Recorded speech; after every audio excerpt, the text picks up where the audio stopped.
Hi, hello, and welcome back. All of the divas are present. The radical act of aging and how it pertains to style. I tend to do every 4 to 6 weeks. I broke my glasses again. A new pair is on the way, don't fret. Actually, let's just give up now. Quit while you're ahead, you know? So I have this series, really fun outfits on bodies you're not used to identifying as fashion icons, because I'm sick of people saying only a certain type of person can pull off a certain type of look. You may have heard of it. The point of the series is to get people to stop searching for a certain body type to present them inspiration, and for us to be able to see clothes without the body attached from all different sources. I really don't think people understand how much their internal biases affect their creativity and even just their vision, their sight. Like, we miss so many things because we're instinctually cutting out so much. And so that's the point of the series. And in the first video, I just kind of tackled a couple of different topics. And one I mentioned in passing was Italian grandmothers. It really was just about like women of an older age. And I really wanted to go back to that thought because I think there's so much to unpack in the way we see aging. And I think today, especially with the rise in plastic surgery and fillers, I would almost venture to say there's been more newness and trends from the plastic surgery industry in the last 10 years than the fashion industry in the last 10 years. And I think because we're at a point with clothes that everything truly has been done before and everything's secular, everything is a cycle and keeps coming back in new ways, but nothing's really new, that body modification has kind of taken over what clothes used to be in terms of new trends coming out and brand new things no one's ever seen before, like the fox eye lift and like the 2014 era, and what buccal fat removal, buccal fat removal that was just happening, bugle fat. I hate bugles. I used to love them, but then one day I just like, not for me anymore. Did you know our taste buds regenerate every 7 years and we gain like a new taste for things? How symbolic. There's so much to unpack in this topic, and I really wanted to dive into it in a long video. The way this video is probably gonna be like 10 minutes. I hope y'all can, I hope us can stay focused for 10 minutes and do it because our brain. Okay, I went to headquarters and they basically told me they were trying to get me to use TikTok Shop, and I was like, ew. And they gave me a whole presentation on like how I can make content more engaging and get people to stay on the app more. Essentially, they were just trying to get me to use TikTok Shop and make people buy from TikTok Shop. And I was like, this is giving Mary Kay MLM. All of that to say, one of the first things in their video that really jarred me is you need to have a hook in your video between 1.5 seconds and 2 seconds into the video. After that, your audience is gone. And I was like, what? And they were like, yeah, more than 2 seconds, people don't watch anymore unless if they're hooked. Like, that's what our analytics are saying. This is what our data tests are saying. You have 2 seconds to interest people. And it used to be 5 seconds. And obviously, like, 5 seconds is also a really small attention span. It's a really short amount of time to get people's attention. But it's just so crazy to me that our attention spans are down to 1.5 seconds before we move on if we're not peaked. Anyways, I knew that I wanted to do this on a very long video. I want to start by asking the obvious question. Why do we hate to look old? So the most common archetypes of the older woman is the spinster, the broad, the hag. And these archetypes are just ways of saying single, poor, lonely. However, the phrase the broad in particular really caught my attention because I've heard it in vicious ways and I've also heard it in very endearing ways. And isn't that just the whole trick? I was looking up the history of the word. The broad in particular catches my eye because it has such a richly controversial history of its meaning, shifting from playing card vernacular to adult workers to a derogatory term to respected term. And I always think it's interesting to dig into the diction of controversial phrases and words. We're getting a little off topic, so I'm gonna reel it back in. I'm still working on that. So thank you for your patience. So why do we hate to look old? Aging visually is equated to softer lines, warming bodies, and the almost relaxation of a body sinking into a soul. Although these more commonly would probably be referred to as wrinkling, heat flashes, and sagging. Again,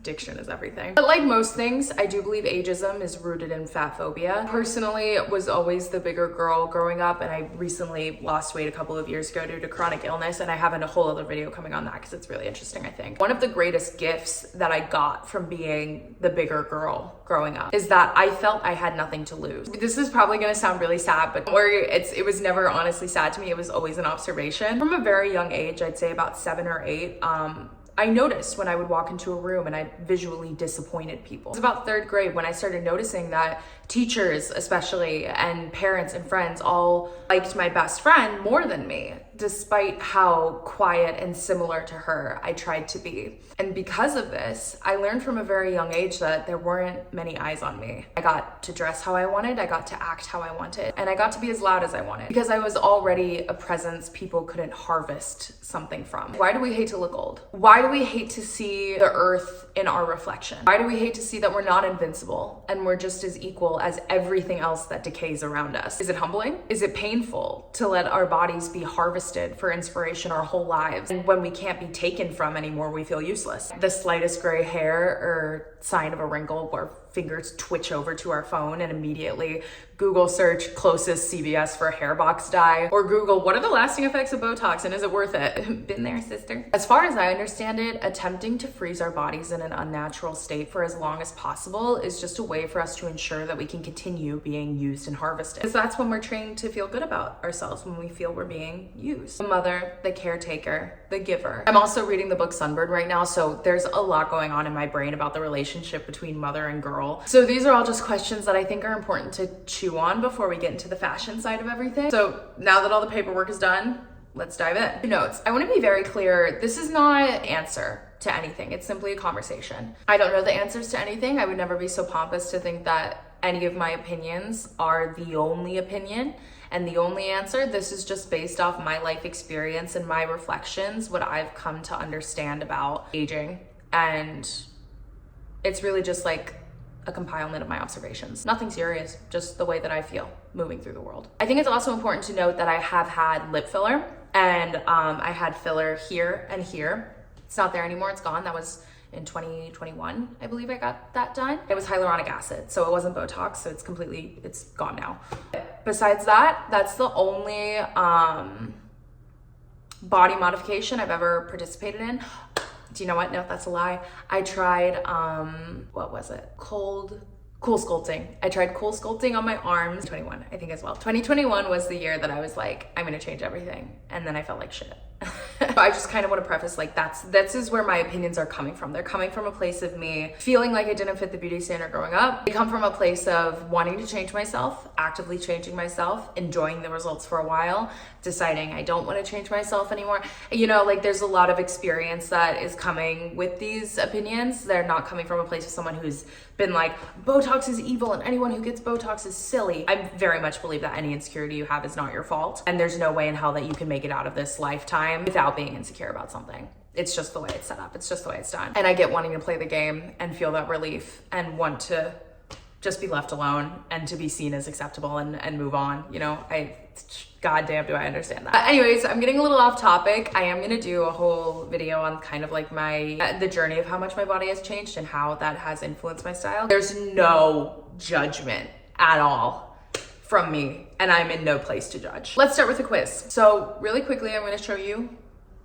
her. Now I'm gonna remove her and show you her outfit. So now that the outfit is shoppable, can you see it clearer? Now that the shapes are different, can you see the clothes clearer? Can you see what she has to offer better when she's gone? So there's a lot of points I can make here, but the simplest and most important one is that the point of this is just to get you into the motion of seeing outfits from places that you're not used to seeing them from. Because what it really just comes down to when we remove like all of the extra fluff around this conversation is just that we're not used to getting outfit inspiration from anybody except someone we want to be. And when we can start to exercise that muscle of seeing style inspiration from everywhere, we gain a much deeper understanding of fashion and style. So I just want to get you into the groove of seeing style inspiration everywhere, even when it's not in an as digestible place as you're used to, when the picture is not as clear for you. So you have to do a little work. You got to put a little work in. So again, a whole other video. I feel like every sentence I'm like, but that's another video.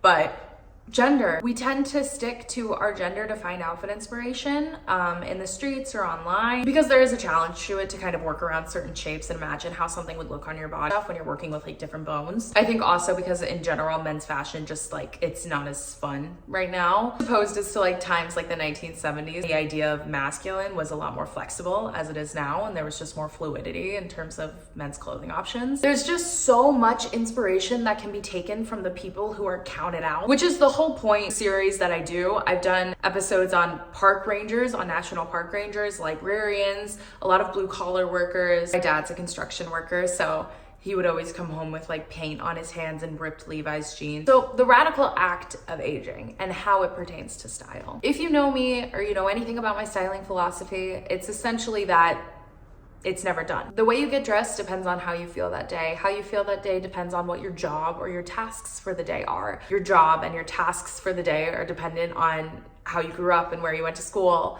and your character traits, and that's dependent on, and it goes, and it goes. It's all connected. Style is the why behind why we get dressed. And that will never be done, being figured out, parsed through, and understood. Because you're never gonna just fully know yourself and know the future, you know, and know what you're going to experience in the future and how that's gonna change the way you get dressed. You will always be growing and learning and changing, and what you learn will affect what you like and what you put on your body. Aging and style are so harmonious because you can't have one without the other. Style is a product of aging. Style is a product of age. The two cannot be separated. There's often a lack of trust in oneself when they believe there to be no personal style. And this is something I see a lot as a stylist. I'll just ask people the most simple questions. Do you like this outfit?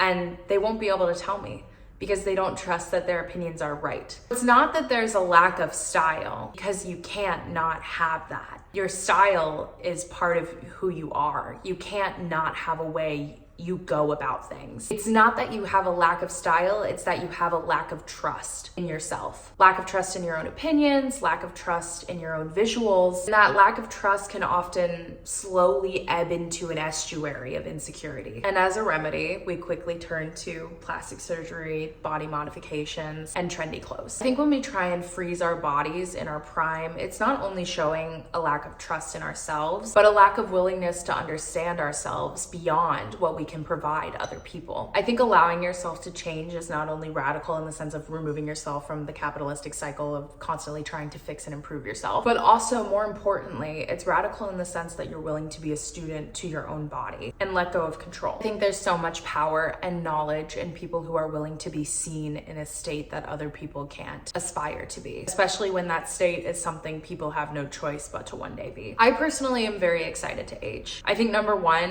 it's a waste of energy to try and stop things that are inevitable. I'd rather spend my time trying to stop things that I can actually change. Dave just fell asleep in the back behind me. Hopefully I didn't bore you as much as I bored him. Tattooed, a little fucker. I just got him tattooed on me too. Jerk.